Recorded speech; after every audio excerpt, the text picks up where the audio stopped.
Di video pendeknya tampil Ketua BEM UI dan Ketua BEM UGM. Mereka gunakan baju kaos bertuliskan Republik Rasa Kerajaan. Ini ironis sekali karena mereka justru sedang berada di sebuah wilayah yang jelas-jelas menjalankan politik dinasti dan mereka diam saja. Anak-anak BEM ini harus tahu dong, kalau mau melawan politik dinasti, ya politik dinasti sesungguhnya adalah daerah istimewa Yogyakarta. Gubernurnya tidak dipilih melalui pemilu. Gubernurnya adalah Sultan Hamengkubuwono ke-10 yang menjadi gubernur karena garis keturunan. Ini ditetapkan melalui Undang-Undang Keistimewaan Yogyakarta yang dilahirkan pada 2012. Dan salah satu anggota DPR yang berperan besar dalam kelahiran undang-undang itu adalah Wakil Ketua Panitia Kerja di DPR yang bernama Ganjar Pranowo. Pertanyaannya, kenapa mahasiswa diam saja menyaksikan politik dinasti yang jelas-jelas bertentangan dengan konstitusi ini? Apakah mereka takut? Atau memang nggak paham apa arti politik dinasti? Ayo gunakan akal sehat, karena hanya dengan akal sehat Indonesia akan selamat. Itu daerah istimewa diakui keistimewaannya dari asal-usulnya dan menghargai sejarah itu. Itu aja, bunyi undang-undang istimewanya itu. Tapi kalau kalimat dinasti atau tidak di situ juga nggak ada. Yang penting kita bagian dari republik dan melaksanakan keputusan undang-undang yang ada. Kan itu aja. Ya diubah dulu aja. Kalau dianggap dinasti, undang-undang dasar.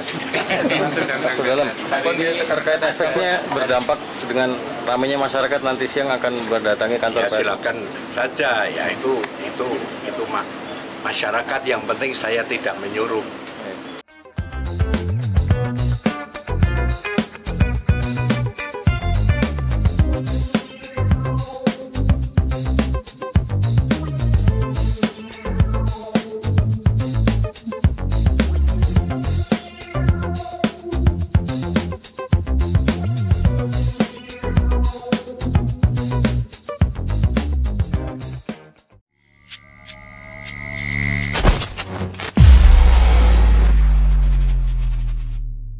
Bismillahirrahmanirrahim. Assalamualaikum warahmatullahi wabarakatuh. Semangat perubahan, salam kedaulatan rakyat. Sahabat EJTN semua, makin kesini makin saling bongkar aib, saling bongkar rekam jejak.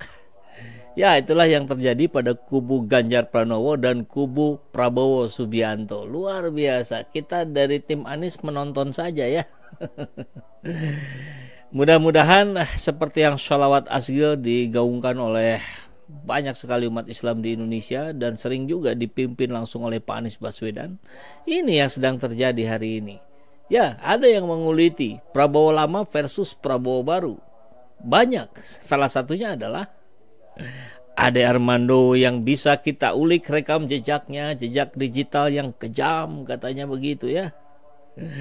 Oke, kita lihat sahabat. Prabowo lama versus Prabowo baru. Inilah kesaksian dari Ade Armando. Jadi ini saya ambil dari satu akun Twitter. Dan ini membongkar habis ya, serentetan dari atas sampai ke bawah. Luar biasa. Nggak apa-apa lah. Ini penting untuk pendidikan politik rakyat kita. Penduduk warga Indonesia ini harus diberikan rekam jejak. Karena itulah salah satu yang bisa membuat pilihan jatuh pada siapa pada saat mencoblos presiden nanti, kan begitu. Swing voter terutama ya, konon katanya belasan persen ya, 11 atau 18% swing voter dari Ganjar itu yang kemudian bisa mengurungkan niatnya karena melihat oh ternyata rekam jejaknya begini. Prabowo juga kurang lebih sama.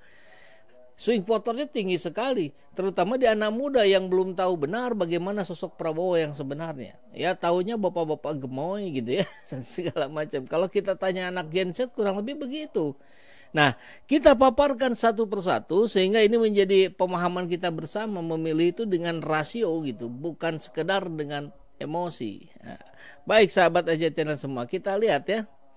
Dari Narkosun. Ini sudah checklist biru ini Twitternya. Pak Prabowo, Bapak dikatain Ade Armando nih, orang gila, orang gila. Ade Armando 21 April 2019. Berapa tahun yang lalu? 4 tahun yang lalu ya. Bagaimana begitu hebatnya Ade Armando mencecar. Tapi hari ini tampaknya semakin mendekat ini. Ade Armando kan ada di PSI. PSI sudah semakin bulat ini walaupun bukan clear, belum clear benar gitu ya. Jadi belibet ngomong nih. Belum clear benar mendukung Prabowo tapi rasanya sudah 95%. Kampanye terbuka Pilpres 2019. Orang gila ini Ade Armando nih. Halo Ade. Kemudian di bawahnya ditambahin lagi Ade Armando, cakep. Dan dia menuliskan Jokowi bertemu, oke kita gedein. Jokowi bertemu Raja, Prabowo bertemu buronan, beda kelas. Ngeri kali ya. Bahkan fitnah pula ini isinya. Tempo hari Ade Armando, luar biasa. Dan dia bilang cakep. Oke, sekarang dibongkar. Apa kata netizen? Cakep. Gitu ya.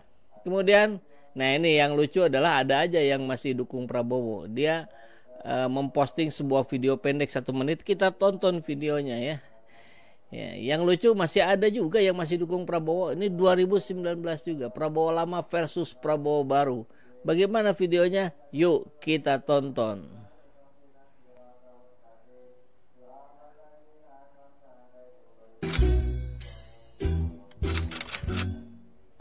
Prabowo lama melawan Prabowo baru.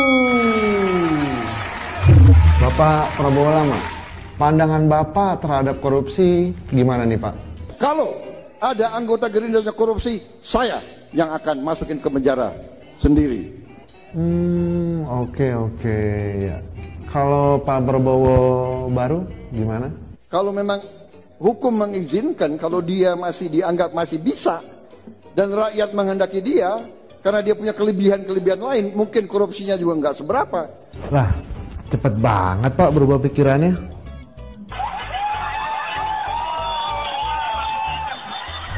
Nah, Bapak Prabowo lama, katanya Bapak anti asing ya? Hei antek-antek asing, hei mata-mata asing, hei kau akan kita usir dari Republik Indonesia. Ya.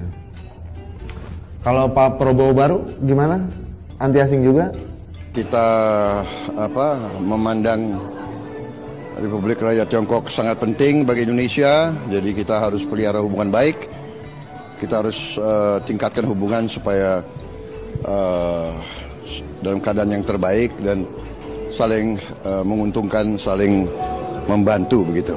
Udah gitu aja. Sebentar. Ya udah deh pemirsa, gitu aja. Anda sendiri yang menilai ya. Iya. Anda sendiri yang menilai ya. Luar biasa, cepat sekali berubah pikirannya. Dan itu yang diposting oleh Ade Armando di akun Facebooknya ya, luar biasa. Oke, kita lihat.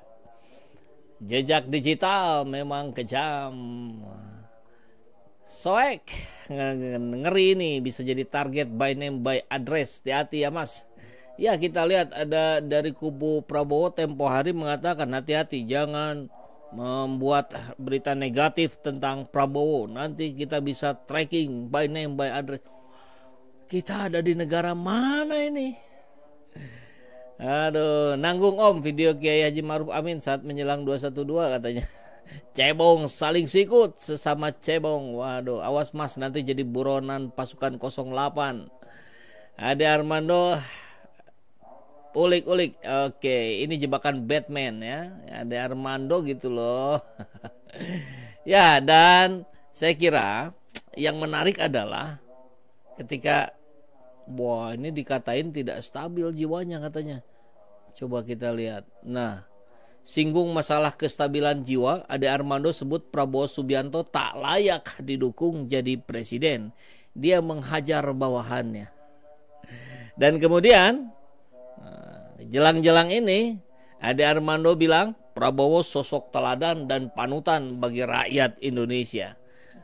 Bagaimana bisa dipercaya yang begini? Luar biasa ya. Oke. Waduh, berat banget nih. Gimana cara mencuci bersih semua rekam jejak ini? Nggak bisa, sulit. Diulik baru tahu ini ya. Dan dengan begitu tentu maka kita menjadi ingat sahabat EC Channel semua ya. Bagaimana doa Anies Rashid Baswedan yang sering digaungkan juga. Seperti yang oke, ini menarik nih ya, gambar ini nih. Gerindra, PSI, PAN, Golkar sedang adu jotos dengan PDIP dan tim Anies menonton. Termasuk Banjar RP di dalam ya. Aduh.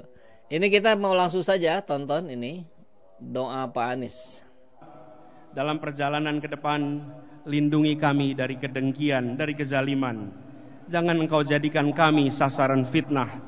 Sibukkanlah orang zalim dengan yang zalim lainnya. Selamatkan kami dari tipu daya dan kejahatan. Limpahkanlah kesabaran atas kami dan teguhkan pendirian kami. Cukuplah engkau sebagai penolong kami, dan tak ada daya dan kekuatan selain pertolongan darimu ya Allah. Ya Tuhan yang Maha Mengasihi, lindungi masyarakat kami. Jadikan kampung kami kampung yang rukun. Jadikan desa kami desa yang guyup, yang saling menolong, saling melindungi. Jadikan perbedaan antara kami sebagai penguat, bukan sebagai pemisah. Ya Tuhan yang Maha Pengasih, yang penyayang, lindungi keluarga kami. Cukupkan dengan karunia-Mu. Kelilingilah kami dengan kelembutan-Mu. Ampuni orang tua kami. Limpahkanlah kepada mereka kasih sayang-Mu sebagaimana mereka memberikan kasih sayang kepada kami di masa kami kecil.